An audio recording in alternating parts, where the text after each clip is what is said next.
नमस्कार, तुम्हा सर्वांचं स्वागत आहे. आज आपण इलेक्ट्रॉनिक्सच्या दुनियेतल्या दोन अशा छोट्या पण जबरदस्त घटकांविषयी जाणून घेणार आहोत, जे आपल्या रोजच्या आयुष्यात खूप मोठा बदल घडवतात.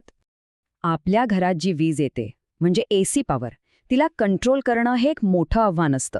आणि हे काम करतात काही छोटे, न दिसणारे स्विच. तर आज आपण याच ट्रायॅक आणि डायॅक नावाच्या घटकांची रहस्यमय दुनिया एक्सप्लोर करणार आहोत. आपण सगळ्यांनीच हे अनुभवलं आहे, नाही का? फॅनचा रेग्युलेटर फिरवला की त्याचा स्पीड कमी जास्त होतो किंवा डिमरने लाईट मंद होतो. पण कधी विचार केलाय का की हे सगळं घडतं कसं? एका साध्या नॉबमध्ये एवढी ताकद येते तरी कुठून? चला, आज यामागचं सायन्स समजून घेऊया. तर आज आपण काय काय बघणार आहोत?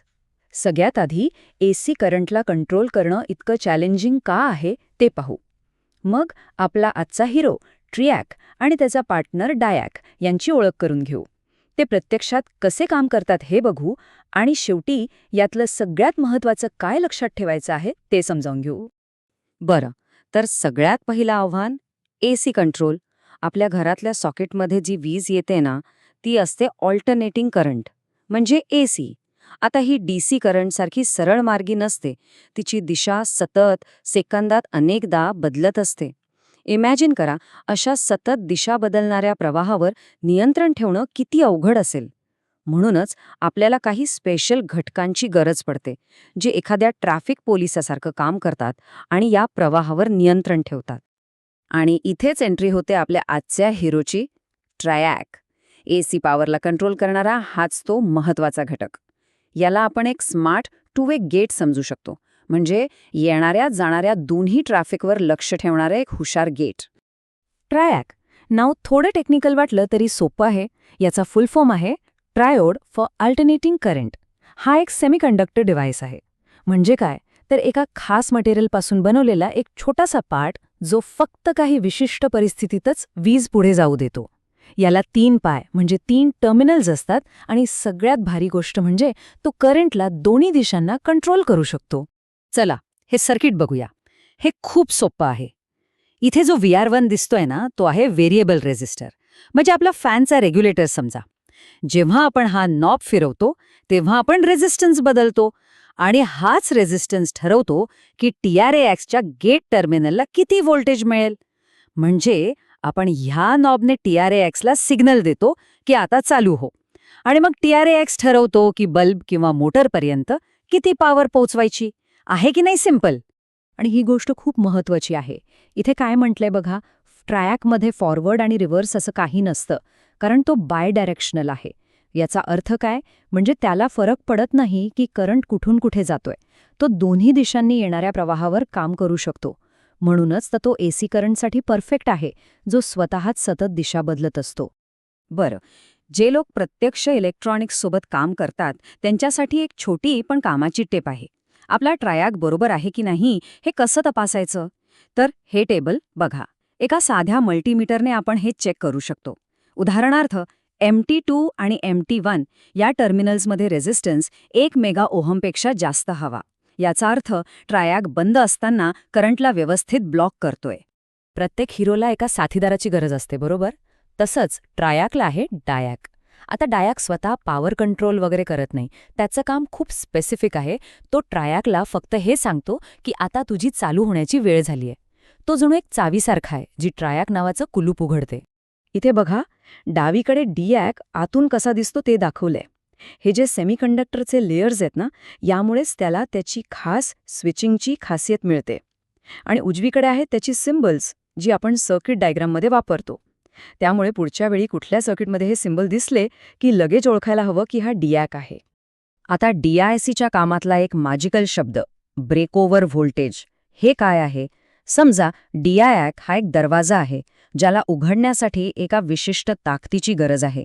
जोपर्यंत तेवढी ताकद म्हणजे तेवढा व्होल्टेज मिळत नाही तोपर्यंत तो बंदच राहतो. पण जसा का तो व्होल्टेज त्या ब्रेकओव्हर लेवलला पोहोचतो, तो दरवाजा धडाक्कन उघडतो आणि वीज वाहू लागते. हा ग्राफ बघितल्यावर सगळं स्पष्ट होईल. आडवी लाईन आहे व्होल्टेज आणि उभी लाईन आहे करंट. बघा, व्होल्टेज वाढत जातोय, पण करंट जवळजवळ 0 आहे. DISC शांत बसलाय. पण इथे बघा, जसा व्होल्टेज त्या मॅजिकल ब्रेकओव्हर पॉइंटला पोहोचतो, साधारणपणे 20 ते 40 व्होल्ट, तसा DISC अचानक जागा होतो. त्याचा रेझिस्टन्स एकदम खाली येतो आणि तो करंटचा एक छोटासा पल्स, एक झटका पुढे पाठवतो. आणि हाच पल्स ट्रियाकला चालू करण्यासाठी पुरेसा असतो. बरं, थिअरी तर खूप झाली. आता बघूया हे ट्रियाक आणि डायॅक मिळून प्रत्यक्षात काय काय कमाल करतात. लाईट डिमर आणि फॅन रेग्युलेटर हे तर आपल्याला माहीतच आहे. पण यांची कमाल फक्त एवढ्यापुरती मर्यादित नाही. मोठमोठ्या इंडस्ट्रीजमध्ये मोठमोठ्या मोटर्सच्या स्पीड कंट्रोल करण्यापासून ते हीटिंग एलिमेंट्स नियंत्रित करण्यापर्यंत सगळीकडे हे वापरले जातात. अरे, इतकंच काय, आपल्या घरातल्या स्मार्ट उपकरणांमध्ये आणि गॅजेट्सच्या पॉवर सप्लायमध्ये सुद्धा हेच घटक ऊर्जा वाचवण्याचं महत्त्वाचं काम करतात. सॉफ्ट टर्न ऑन सर्किटबद्दल ऐकलंय का? हे खूप भारी ॲप्लिकेशन आहे. विचार करा, महागडा प्रोजेक्टर लॅम्प आहे. त्याला जर एकदम हाय व्होल्टेजचा शॉक दिला तर तो खराब होऊ शकतो. हे सर्किट काय करतं तर पॉवर हळूवारपणे वाढवतं, जसं आपण एखाद्या झोपलेल्या माणसाला हळूवारपणे उठवतो तसं. यामुळे नाजूक उपकरणं सुरक्षित राहतात. हे बघा, हा आहे एक स्टॅटिक AC सर्किट ब्रेकर, म्हणजे एक इलेक्ट्रॉनिक फ्यूज. यात SCRs नावाचे घटक वापरले जातात, जे ट्रियाकचे चुलत भाऊच आहेत असं समजा. फरक इतकाच की ते एकाच दिशेने काम करतात. जेव्हा काही गडबड होते, म्हणजे S1 स्विच उघडला जातो, तेव्हा हे पारंपरिक फ्यूजपेक्षा हजारो पटीने वेगाने सर्किट बंद करतात आणि आपल्या महागड्या उपकरणांना वाचवतात. चला तर मग, आत्तापर्यंत आपण जे काही पाहिलं त्यातले सगळ्यात महत्त्वाचे मुद्दे थोडक्यात बघूया. म्हणजे TRAC आणि DISC मधला फरक कायमचा लक्षात राहील. थोडक्यात सांगायचं तर ट्रायॅक हा रेग्युलेटर आहे, म्हणजे कंट्रोलर. तो 3 टर्मिनल्सचा वापर करून मुख्य पॉवरला कंट्रोल करतो. आणि डायॅक हा त्याचा ट्रिगर आहे. तो फक्त 2 टर्मिनल्स वापरून ट्रायॅकला सिग्नल देतो की आता तुझी वेळ आली. डायॅक तोपर्यंत शांत बसतो जोपर्यंत त्याला त्याचा ब्रेकओव्हर व्होल्टेज मिळत नाही. आणि हो, एक साम्य आहे, दोन्ही बायडायरेक्शनल आहेत. पण या सगळ्यामध्ये लक्षात ठेवण्यासारखी सगळ्यात महत्त्वाची गोष्ट कोणती?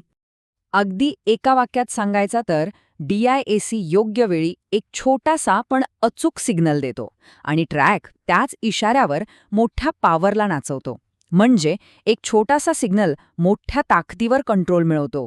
हीच यांची खासियत आहे. आणि जाता जाता एक प्रश्न.